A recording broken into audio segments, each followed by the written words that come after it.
We spend a lot of time working. We actually have, dedicated, experts on pricing in our firm. We spend a lot of time with our companies working on pricing because it's really this magical art and science that a lot of companies don't take seriously enough.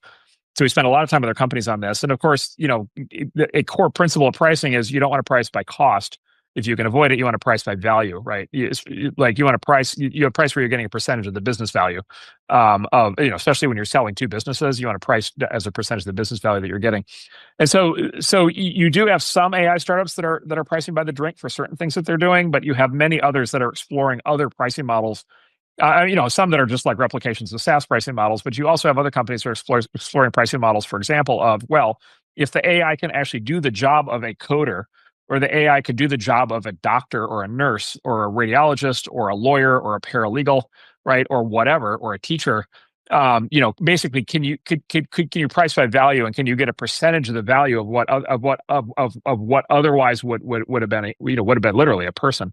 Or by the way, equivalently, can you price by marginal productivity? So if you can take a human doctor and make them much more productive because you give them AI, can you price as a percentage of kind of the productivity uplift?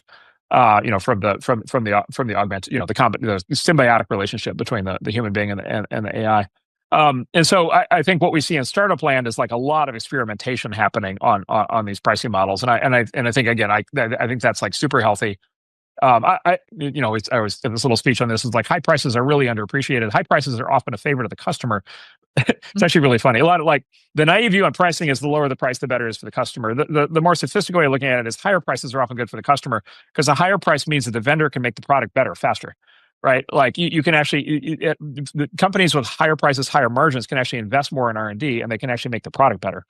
And most people who buy things aren't just looking for the cheapest price. They want something that's going to work really well.